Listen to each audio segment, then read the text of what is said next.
Hello छात्रों, स्वागत है आपका अपने YouTube channel today's study classes में। छात्रों, आज हम 8th ग्रेड अभ्यास पुस्तिका कक्षा 7 विषय हिंदी का पार्ट 3 करेंगे, जिसका नाम है मेरी वसीयत। तो चलिए छात्रों, पार्ट 3 करते हैं। यहाँ दिया है बहुविकल्पीय प्रश्न। प्रश्न क्रमांक 1, गंगा में अस्थियों का विसर्जन करने के पीछे नेहरू जी की गंगा के प्रति मान्यता थी। गंगा में अस्थियों का विसर्जन करने के पीछे नेहरू जी की गंगा के प्रति क्या मान्यता थी, यह हमें बताना है। ऑप्शन दिया है धार्मिक भावना, दूसरा है पुराने रीति रिवाज, तीसरा है प्रेम और चौथा है मुक्ति की भावना। तो छात्रों, इसका सही उत्तर होगा प्रेम। ठीक है, सी। यहाँ पे हम लिखेंगे सी, यानी कि प्रेम। ठीक है। दूसरा प्रश्न है नाकामयाबी शब्द में उपसर्ग है। नाकामयाबी शब्द में उपसर्ग क्या है, यह हमें बताना है। तो छात्रों, उपसर्ग वे शब्द होते हैं जो किसी वाक्य के पहले लगाए जाते हैं। तो इसमें पहले शब्द क्या लगा है, ना। ठीक है, तो यहाँ इसका उत्तर होगा ना, यानी कि ए, यही इसका सही उत्तर है। अगला प्रश्न करते हैं अति लघु उत्तरीय। प्रश्न 3, मेरी वसीयत पाठ से नेहरू जी की कौन सी भावना झलकती है। इसका उत्तर है मेरी वसीयत पाठ से नेहरू जी की देश प्रेम और एकता की भावना झलकती है। ठीक है। अगला प्रश्न करते हैं।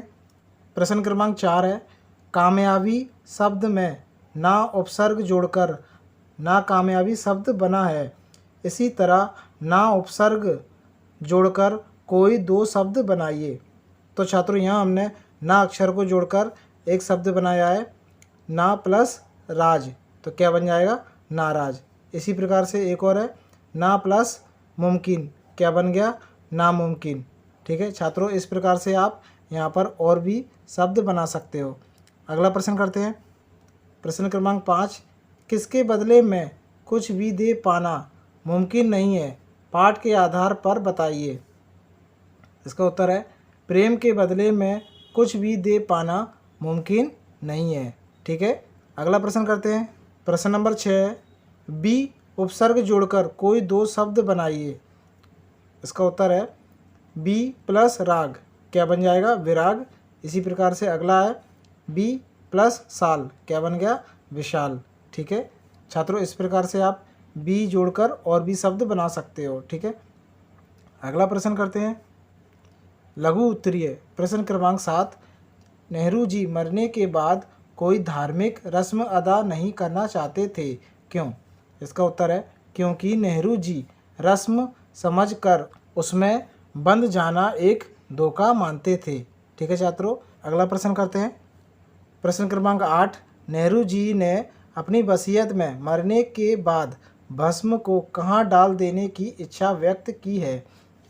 उत्तर है नेहरू जी ने अपनी वसीयत में मरने के बाद अपनी भस्म को मुट्ठी भर गंगा नदी में तथा शेष बची हुई भस्म को भारत के उन हिस्सों में डालने की बात कही थी जहां किसान जी तोड़ मेहनत करते हैं। ठीक है छात्रों, तो इस प्रकार से आप यहां पर प्रश्न नंबर 8 का उत्तर लिख सकते हो। अगला प्रश्न करते हैं। प्रश्न क्रमांक 9, अपने ज़िले की किसी भी नदी की विशेषताओं पर 3 वाक्य लिखिए। तो छात्रों, इस प्रश्न में हमें अपने ज़िले में किसी भी नदी की 3 वाक्य लिखना है। आप जिस ज़िले में रहते हो उस ज़िले की कोई नदी होगी, उस नदी के बारे में आपको 3 वाक्य लिखना है। ठीक है। जैसे कि यहाँ पर हमने लिखा है मेरे ज़िले की नदी का नाम बैनगंगा है। ठीक है। दूसरा है बैनगंगा नदी पूर्व से पश्चिम बहती है। ठीक है। और तीसरा है इस नदी में बड़े बड़े पत्थर मौजूद हैं। ठीक है। तो इस प्रकार से छात्रों, यहाँ पर हमने ये प्रश्न नंबर 9 का उत्तर लिखा है। ठीक है। आप जो भी ज़िले में रहते हो उस ज़िले की कोई भी नदी के बारे में 3 वाक्य लिख सकते हो। अगला प्रश्न करते हैं। प्रश्न नंबर 10, नेहरू जी को गंगा नदी से लगाव था, पाठ की किन पंक्तियों से पता चलता है। 3 पंक्तियाँ लिखिए। इसका उत्तर लिखा है हमने मैंने सुबह की रोशनी में गंगा को मुस्कुराते देखा है। ठीक है। और दूसरा है गंगा तो विशेषकर भारत की नदी है। ठीक है। अगला पॉइंट है गंगा तो भारत की प्राचीन सभ्यता का प्रतीक रही है। ठीक है छात्रों, तो ये 3 पॉइंट आप प्रश्न नंबर 10 में लिख सकते हो। ठीक है, अगला प्रश्न करते हैं। दीर्घ उत्तरीय प्रश्न नंबर 11, नेहरू जी ने पुरानी रीति रस्मों का विरोध क्यों किया? उत्तर है, नेहरू जी ने पुरानी रीति रस्मों का विरोध इसलिए किया है क्योंकि वह चाहते हैं कि भारत के लोग इन रीति रस्मों की जंजीरों को तोड़कर बाहर निकल जाएं, क्योंकि यह रस्में हमारे देश भारत को आगे बढ़ने से रोकती हैं। ठीक है छात्रों, तो इस प्रकार से यहाँ प्रश्न का उत्तर आप लिख सकते हो। ठीक है, अगला प्रश्न करते हैं। प्रश्न नंबर 12, किन्हीं 2 महापुरुषों के चित्र चस्पा कर उनके बारे में 5 वाक्य लिखिए। तो इस प्रश्न में हमें किन्हीं 2 महापुरुषों के चित्र बनाकर चिपकाना है और उनके बारे में 5 वाक्य लिखना है। यहाँ पहले महापुरुष का नाम लिखा है हमने गांधी जी। ठीक है, गांधी जी का वास्तविक नाम मोहनदास करमचंद गांधी है।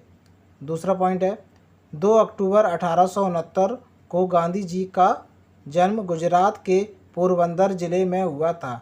ठीक है, अगला लिखा है हमने, इस दिन को विश्व अहिंसा दिवस एवं गांधी जयंती के नाम से जानते हैं। चौथा पॉइंट लिखा है, इनके पिताजी करमचंद गांधी एक दीवान थे। ठीक है, पांचवा लिखा है, इनकी माता जी पुतलीबाई का धर्म के प्रति काफ़ी लगाव था।